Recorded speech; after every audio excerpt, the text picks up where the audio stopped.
에피소드 이제 3번 시작하겠습니다. 저희가 에피소드 1에서 저기 약간 이제 시연 과정이기 때문에 애널리스트라는 이제 직함을 버리고 이제 철저하게 이제 진행자 관점을 했는데요. 3번, 4번은 이제 좀 난이도를 높여서 저희가 1, 2에서 또 우리 플리토 이정수 대표님 뭐 거의 뭐 말씀을 뭐 가장 잘하시는 또 대표님 아니십니까? 그래서 잘 들었고요. 그 다음에 3, 4에서는 좀 더 난이도를 높여서 이 방송 들으시는 분들 중에서는 또 전문 또 이 금융업계에 계신 분들이 굉장히 많으시거든요. 그래서 좀 더 난이도를 높여서 이제 비즈니스 모델이랑 좀 미래에 대해서 한번 토론할 시간을 좀 가져보겠습니다. 그래서 뭐 플리토 비즈니스 모델 좀 투자자분들이 많이 들으시거든요. 좀 어떻게 좀 설명해 주시겠습니까? 저희는 아까 뭐 언어 데이터 업체니까 그렇죠. 당연히 저희 회사의 매출은 이제 데이터 판매에서 나온다고 보시면 되고요. 얼마 전에 그 소프트뱅크 손정희 회장도 말씀하셨지만 본인은 이제 앞으로 AI에만 투자를 하겠다고 이제 선언을 하셨어요. AI에만요. AI만. 그분은 저거 연결만 보고 있던 거 아닙니까? 어떤 연결? 예를 들어 뭐 연결에 대해서 뭐 예를 들어 뭐 소프트뱅크에서 투자한 것들 보면은 뭐 ARM, ARM에서 연결되는데 그죠? 예, 근데 얼마 작년 말에 갑자기 발표를 하셨어요. 그래서 이제 약간의 철학의 전환 같은 느낌이 좀 있네요. 예, 그래서 이 발표 영상도 있는데 앞으로 AI가 세계를 지배할 거고 미래 가치가 커지는 기업들은 AI를 하는 업체들일 거고 AI에서 결국에는 제일 중요한 건 빅데이터고 빅데이터는 AI 시장의 석유 같은 존재다. 그러니까 현재의 석유 같은 존재다라고 얘기를 하셨는데 저 입장에서 사실 되게 기분이 좋았어요. 왜냐하면 저희가 언어 데이터를 2012년부터 진행을 했는데 그때까지만 해도 사실 좀 약간 생소했거든요. 뭐 빅데이터 AI라는 개념에 대해서는 있었지만 실제로 이게 어떻게 성장을 해 나가야 될지 혹은 어떻게 성장을 할지에 대해서는 여러 가지 의견들이 있었는데 저희 같은 경우는 이제 언어 인공지능 시장 같은 경우는 어떻게 보면 가장 빠르게 발전하는 분야 중에 하나입니다. 왜냐하면 실생활이랑 상당히 밀접해 있거든요. 그렇기 때문에 이제 처음에 저희가 이걸 만들었을 때 저희 사람들이 이제 저희한테 이거 너희 거 데이터 살 수 있는 업체는 구글밖에 없는 거 아니야? 왜냐면 그 당시만 해도 구글만 이걸 진행하고 있었거든요. 근데 저희가 글쎄 이게 좀 시간이 지나면 다른 업체들도 많이 관심을 갖지 않을까? 잠재적 구매자도 헷갈리던 시절이네요. 예. 그러니까 많이 생길 거다라고 얘기를 했었어요. 하면 그 당시에는 투자자들도 미래에는 구글이 완전 잡을 건데 그러면은 니네는 구글이랑 경쟁을 하든지 아니면 구글이랑 파트너십을 맺고 가든지 딱 한 기업밖에 없는데 어떻게 될 것 같냐 이랬는데 계속 제가 말씀드렸던 거는 분명히 지금이 전체 시장의 1%도 안 될 거고 시간이 지나면 더 많은 업체들이 자동 번역 시장이라든지 혹은 음성 인식 시장에 뛰어들 거고 그렇게 되면 저희가 판매할 수 있는 데이터도 많아지고 또 그런 대상 업체도 많아질 거다라고 말씀을 드렸는데 2016년을 계기로 이쪽 언어 인공지능 시장이 말도 안 되게 성장을 하기 시작했어요. 네. 그래서 지금 누가 저한테 음성 인식기를 만드는 회사 혹은 자동 번역기를 만드는 회사 이름만 대면? 네, 이름을 대라 그러면 제가 이 자리에서 한 30개를 댈 수 있어요. 예전에 한 3년 전만 해도 한 같은 필드 있지만 5-6개 되면은 조금 버벅일 수 있었지만 소위 엔진을 만드는 회사들이 그렇죠. 엔진을 만드는 회사들. 그냥 지금은 뭐 알렉사다 그렇죠. 뭐 아마존 그 안에 들어가는 소프트웨어 엔진 그렇죠. 말하는 거죠. 지금은 유명한 IT 보통 저희가 IT 다이너소울이라고 해서 이제 IT 거대 기업들은 다 만들고 있다고 보시면 돼요. 그냥 찍어서 얘기하시면 돼요. 바이두 만들고 있습니다. 텐센트 만들고 그렇죠. 있습니다. 샤오미 만들고 있습니다. 삼성, LG, 뭐 아마존, 페이스북, 트위터 다 만들고 있어요. 다 이쪽 왜냐하면 이쪽 시장이 가장 사람들의 실생활이랑 밀접해 있기 때문에 그런 서비스를 만들어서 사람들이 본인들의 서비스에 좀 더 가깝게 다가오게끔 하는 게 이제 회사의 하나의 전략 중에 또 하나거든요. 그러다 보니까 저 입장에서는 2016년부터 계속 구매자들이 생기기 그때부터는 그냥 넘쳐버린 거예요. 하나 근데 특이한 게 있어요. 뭐냐면 저도 오늘 이제 연도를 듣다 보니까 깨달았는데 이제 딥러닝에서 소위 뭐 과적합이라고 하지 않습니까? 그래서 그 문제 뭐 속도도 느렸지만 알고리즘 자체에 어느 정도 문제점이 있어서 잘 이게 적용이 안 되다가 제가 알기로 해결된 게 한 2013년 정도로 알고 있거든요. 그래서 그 뒤부터 본격적으로 뭐 우리가 지금 얘기하는 AI라던가 딥러닝이라던가 근데 창업하신 시점이나 이 사업을 하고 본격적으로 진행했던 시점을 보면 사실 그 AI라는 게 우리가 지금 생각하는 것처럼 지금은 뭐 모두가 엔진을 만드는 시대가 되기 전부터 데이터를 모으신 거거든요. 그러니까 운이 운이죠. 그런 부분이 운인 거죠. 네, 그것도 그런 운이죠. 부분이. 뭐 사실 여기서 뭐 한 5년만 늦거나 5년만 빠르거나 이랬어도 5년만 늦었어도 기회가 없었겠죠. 기회도 없고 뭐 사실 지금도 저희가 이제 데이터 쪽에 우선적으로 들어와 있다 보니까 사실 이쪽을 진행하는 업체들이 많이 없어요. 어느 데이터를 갖고 있는 업체도 뭐 사전 업체들이라던가 이런 업체들은 있겠지만 저희처럼 집단 지성을 통해 가지고 막 대량으로 그렇죠. 언어를 그러니까 데이터를 생성해내는 업체들이 많이 없거든요. 그래서 이제 저희가 이제 계약을 맺고 진행한 업체들 보면은 상당히 많은 업체들이 해외 기업들이고 해외 유명한 IT 기업들이에요. 그러네요. 그런 유명한 IT 기업들이 뭐 한국에 있는 저희 스타트업을 어떻게 알았겠습니까? 저희가 뭐 막 엄청난 기술이 있고 막 이렇게 알려졌다기보다는 그냥 많이 없다 보니까 저희한테 구매를 할 수밖에 없는 상황이 시장이 없을 때 시작을 하셨다 보니까 이제 시장이 생겨버렸을 때는 뭐 거의 경쟁자가 없어버렸던 그렇죠. 상황인 거네요. 예. 그래서 이제 한 작년 2018년부터 비슷하게 언어 데이터를 모아서 판매를 하려는 업체들이 조금씩 생겨나고 있고요. 이제 기업들 중에서도 언어 데이터를 판매하는 그런 부서를 따로 두는 경우도 있고 언어 데이터 연구라던가 이런 쪽에 많이 신경을 쓰고 있는데 저희 같은 경우는 2012년부터 플랫폼을 만들어서 운영을 하다 보니까 거기에 쌓여있는 데이터라든지 혹은 거기에 쌓여있는 사람들의 수가 사실 다른 데서 따라잡기에는 월등히 높은 수준이 된 거죠. 저도 이제 AI 세미나 이렇게 리포트 쓰고 진행하다 보면 제일 많이 받게 되는 질문이 그 부분이었던 것 같아요. 이제 소위 뭐 글로벌 플랫폼들 이 왜 이제 데이터를 플리토한테 살까? 뭐 예를 들어 뭐 누구한테 산다 판다가 아니라 그러한 뭐 대형 플레이어들이 이제 플리토 같은 것을 찾게 되는 이제 이유를 많이들 궁금하니까 좀 설명해 주시면 좋을 것 같습니다. 그렇죠. 그 뭐 아까 말씀드렸던 것처럼 그 대형 플레이어들이 저희를 찾는 이유는 저희는 아예 데이터를 판매하겠다는 거에 포커스를 해가지고 처음부터 진행을 했잖아요. 그렇기 때문에 저작권 문제부터 시작해서 그렇죠. 데이터를 만드는 사람에 대한 보상 이런 게 완벽하게 사실은 세팅이 돼 있어요. 그리고 그 안에 있는 코퍼스를 어떻게 하면 배치를 시키고 코퍼스에서 어떻게 이게 다른 음성 데이터를 갖고 오고 그러니까 텍스트 데이터에서 음성 데이터를 어떻게 가져오고 이런 시스템이 서로 맞물려서 되게 잘 정리가 돼 있어요. 그러다 보니까 대기업 입장에서도 사실은 저희한테 데이터를 사는 게 편한 게 이 데이터가 저작권적인 문제가 있거나 혹은 그 안에 있어서 여러 가지 특히 이제 해외 업체들 같은 경우는 18세 미만의 유저가 데이터를 생성해낸 거는 사실 않습니다. 그거는 이제 뭐 노동 착취로 생각을 하는 거군요. 노동 착취도 있고 그 사람이 자기 데이터를 줘도 되는지에 대한 동의를 자기 스스로 할 만큼의 그게 안 됐다는 거죠. 그래서 저희 같은 경우는 들어올 때 그런 메타데이터라 그래가지고 그 데이터를 쌓는 사람들에 대한 여러 가지 정보들이라던가 이런 거를 같이 받고 있는데 그러다 보니까 데이터를 판매할 때도 만 18세 미만에 해당하는 사람들의 데이터는 당연히 판매하지 그 부분이 않게 저도 이제 설명의 과정에서 그 부분이 참 재밌고 신기하더라고요. 네. 왜냐면 어떻게 보면 이제 소위 제가 레이블링이라고 그러지 않습니까? 그쵸. 전문 용어로 딥러닝 하려면 쉽게 설명드리면 딥러닝 하려고 그러면 그냥 로 데이터만 있는 게 아니라 뭐 로 데이터에다가 이게 어떤 사진, 예를 들어 고양이 사진이면 고양이라고 표시를 해줘야 되지 않습니까? 네. 근데 이게 되게 자기적인 과정인 게 맞아요. 고양이 사진에는 뭐 나무도 있고 의자도 있고 옆에는 뭐 사람도 앉아 있고 뭐 저런 거 아닐까? 나는 달을 가르쳤는데 뭐 별을 가르쳤는데 누군 내 손가락을 보고 있다더라. 뭐 그런 관점의 문제잖아요. 그렇죠. 근데 이제 딱 듣고 든 생각은 지금 수집하고 있는 데이터들은 관점, 레이블만 딱 어떻게 보면 변경을 한다면 또 다른 형태로 재가공을 해서 또 다른 맞습니다. 플랫폼한테 팔 수 있는 형태가 되는 거죠.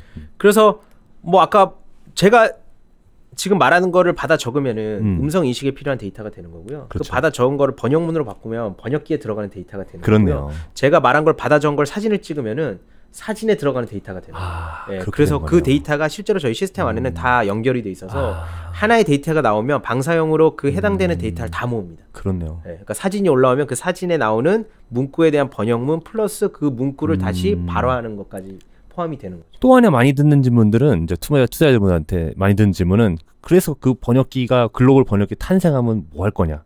그럼 뭐 이제 비즈니스 끝나는 거냐? 이렇게들 많이 물어보세요. 글로벌 번역기에 완벽한 번역기가 나올 거다라는 거는 번역기를 만든 회사에서조차 상당히 부정적으로 생각하고 있어요. 네.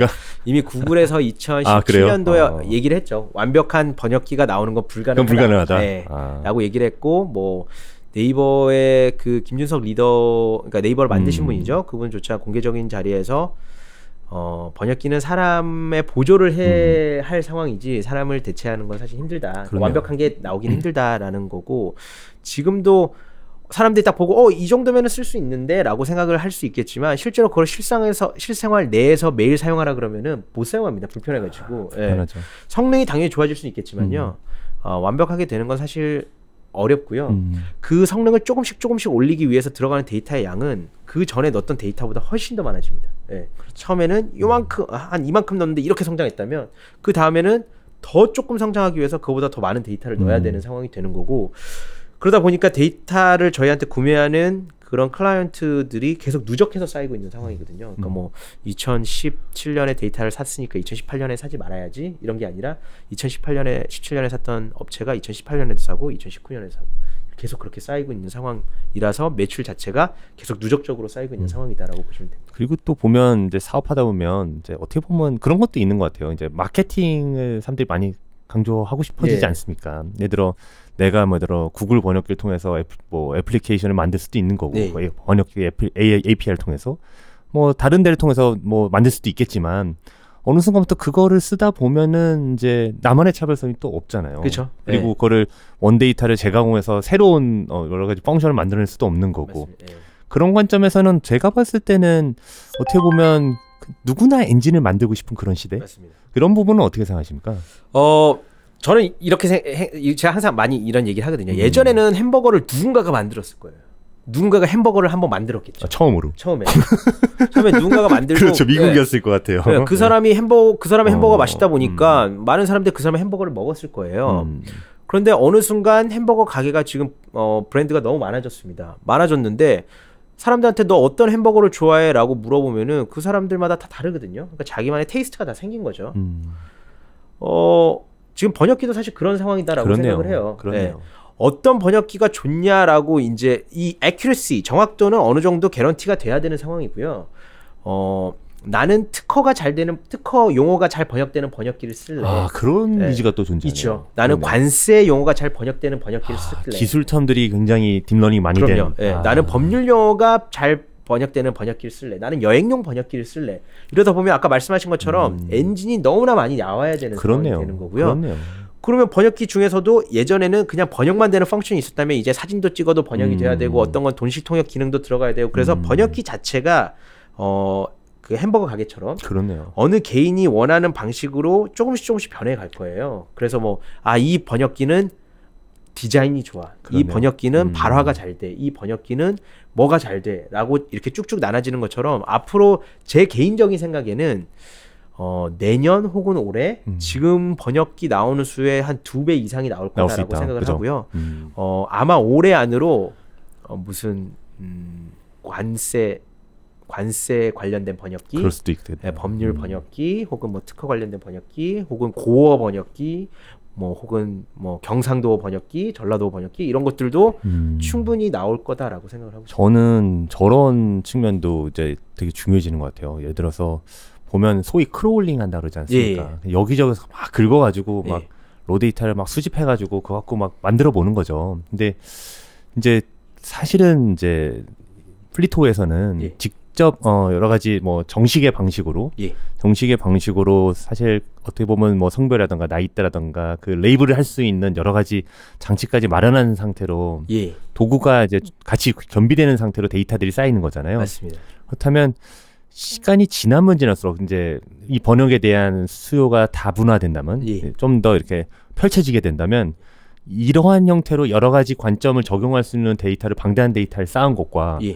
단순히 크롤링 데이터를 가지고 범용 엔진을 만들고 그 데이터를 공급하는 업체는 많이 달라지지 않을까 저는. 일단은 크롤링한 데이터는 공급을 할 수가 없게 돼 있어요. 애당초 불법입니까? 네, 왜냐하면 저작권에 당연히 접촉이 되기 때문에요. 일단 크롤링 데이터는 자기가 자체 엔진을 학습하고 자기가 볼 수 개인 있겠지만, 용도로 쓰는 거네요. 기업에서 사실 기업에서도 크롤링해서 그거는 기업 엔진을 애당초 판매가 안 되는 거예요. 또 판매를 하는 걸 떠나서 기업 자체에서도 크롤링한 데이터를 자기가 자기 학습을 시킨 다음에 그걸 결국엔 유료화해서 남들한테 오픈시키는 거잖아요. API도 그렇고. 그걸 만약 기업 내부에 있는 직원이 밖에 나가가지고 우리 회사 데이터는 전부 다 외부 데이터 크롤링한 거예요. 이렇게 하면 되게 큰 문제가 생기거든요. 문제 생기겠네요. 그렇기 때문에 지금 해외에 저희랑 거래하는 업체들이 크롤링하거나 자체적으로 할 수 있는 플랫폼도 충분히 많은데 저희를 통해서 데이터를 사는 거는 결국엔 저작권적인 문제를 해결하고 싶은 게 가장 크고요. 그렇기 때문에 그다음에 크롤링한 거에 가장 큰 문제점의 하나는 그 데이터의 정확성에 대해서 개런티가 절대 되지가 않습니다. 저는 여기서 하나 이제 좀 강조드리고 싶어요. 뭐냐면 이제 여기 이 방송을 또 사업하시는 분, 스타트업 하시는 분들 많이 듣지 않습니까? 네. 투자하시는 분들 들으시고 저작권 이슈는 이제 형사에 관련된 이슈입니다. 예. 그래서 이거는 굉장히 좀 조심해야 되고 예. 그리고 잘못해서 이거를 어기고 잘못 건드렸을 경우는 이제 형사를 말하면 뭐 검사 조사받는 거잖아요. 그러니까 굉장히 사실은 조심히 해서 사업을 설계하고 만들어 나가야 되는 과정입니다. 맞습니다. 이거 되게 중요한 게 지금 언어 데이터의 매출이 많아지다 보니 이제 데이터를 모으는 저희처럼 데이터를 모으는 회사가 아닌 업체들도 데이터를 만들 수 있는 업체들이 있어요. 그러니까 어떤 업체들이냐면 전문 번역 업체라든지 혹은 책을 번역하는 업체라든지 그런 데는 당연히 데이터가 있을 수 있잖아요. 그렇죠. 근데 그 데이터는 사실 절대 건들면 안 되는 데이터예요. 아, 그렇습니까? 왜냐하면 전문 번역이면 그 원래 자료를 준 사람의 저작권이 있을 거고 번역을 하면 번역을 프리랜서를 썼기 때문에 그 프리랜서가 번역한 거에 대한 당연히 번역 저작권이 있을 텐데 이게 사실은 이쪽이 지금 금광처럼 팔린다 그렇죠. 보니까 그거를 이 쌍을 맞춰가지고 사실 외부에다가 파는 것들이 많아지고 있어요. 그러니까 좀 회색 영역이네요. 예, 그게 국내가 특히 심하고요. 아, 그렇군요. 그게 아까도 말씀드렸지만 해외 같은 경우는 저작권에 대해서 이게 한번 공개가 돼서 그런 일이 있었다는 게 알려지면 회사 자체가 너무 굉장히 타격을 위험하죠. 많이 굉장히 받으니까 위험하죠. 되게 그 냉정하게 보는데 되게 엄격하게 보죠. 근데 한국 같은 경우는 좀 그런 부분에 있어서는 아직은 좀 그런 것 같아요. 제가 봤을 때는 이제 이 데이터 시장이라는 것도 어떻게 보면 개화기 같은 거기 때문에 네. 가면 갈수록 그 부분에 대한 여러 가지 법적이나 아니면 그런 규제적인 측면에서 생길 수밖에 그럴 수밖에 없을 것 같고 그 과정에서 이제 정석으로 하고 계신 기업들은 그렇죠. 분명히 훨씬 더 부각을 받으실 것 같아요. 이게 왜냐하면은 언어 데이터라는 거는 무형 데이터다 보니까 복제가 가능하잖아요. 그렇기 때문에 그거를 어떻게 보면 악용을 해서 이게 진행을 하는 곳들이 많고, 근데 그걸 또 사는 업체들조차 알아요. 아, 이 데이터가 당연히 저작권이 있는 데이터다라고 아는데 또 사는 업체 입장에서는 뭐 나는 모르고 샀다라고 얘기하면 되는 거니까 그러다 보니까 이제 그런 좀 어떻게 보면은 블랙마켓이 생기게 그러네요. 되는 상황이 되더라고요. 그래서 요즘에 좀 많이 생기고 있는 것 같아요. 알겠습니다. 그분들 좀 조심해서 사업을 또 진행하시면 좋겠고요. 이제 보면 이제 진입 장벽을 좀 많이 물어보세요. 그래서 이건 뭐 나도 예를 들어 이런 거죠. 뭐 누구나 플랫폼 만들어가지고 똑같이 수집하면은 뭐 만들어지는 거 아니야? 뭐 연예인 써가지고 막 뭐 인기몰이 해가지고 뭐 이런 부분은 어떻게 생각하십니까? 저는 그거에 대해서 맞는 얘기라고 생각을 해요. 아, 맞습니까? 네, 저는 그거에 대해서 진심이 없다. 네. 뭐 어떻게 뭐 그런 사람들이 저희 뭐 사업을 폄하할 수 있습니까? 뭐 그렇게 생각 안 합니다. 저는 뭐 맞는다고 생각을 하고요. 뭐 사실 그렇게 따지면은 뭐 우리나라 사람들이 많이 쓰는 여러 가지 플랫폼들이 있을 거잖아요. 뭐 그런 플랫폼도 똑같은 개념으로 접근할 수 있습니다. 이거 뭐 이렇게 만들면 되잖아. 맞죠. 뭐, 카카오톡 저도 만들 수 있어요. 뭐 인스타그램 뭐 만들면 되잖아요. 뭐 만들면 되는데 그러면 왜 안 만드냐? 이 플랫폼 사업이 무서운 게 그 초기에 플랫폼을 운영을 하면서 쌓여있는 내부의 정보라든지 그 플랫폼에 연결되어 있는 여러 가지 그 관계자들 그런 사람들을 단기간에 그렇게 모을 수가 있는 게 아니에요.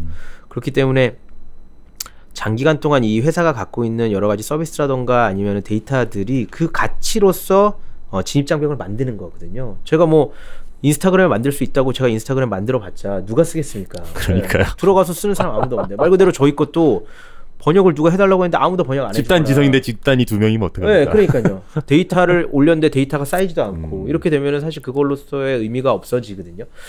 저희가 작년만 해도 저희랑 비슷한 업체가 되게 많이 나왔었어요. 아, 나왔었습니까? 네, 많이 나왔었어요. 네, 많이 나왔고 저희가 하물며 디자인도 똑같고 안에 다 똑같고요. 저 아는 분이 개발 업체를 하는데 개발 업체에다가 저희 회사 그 서비스를 들고 와서 이거랑 똑같이 모델을 주세요. 네, 만들어 달라는 업체도 있었는데 그런 게 저작권법 위반 아닙니까? 근데 저희가 그거에 대해서 크게 뭐라고 안 한 게 안 했어요. 네.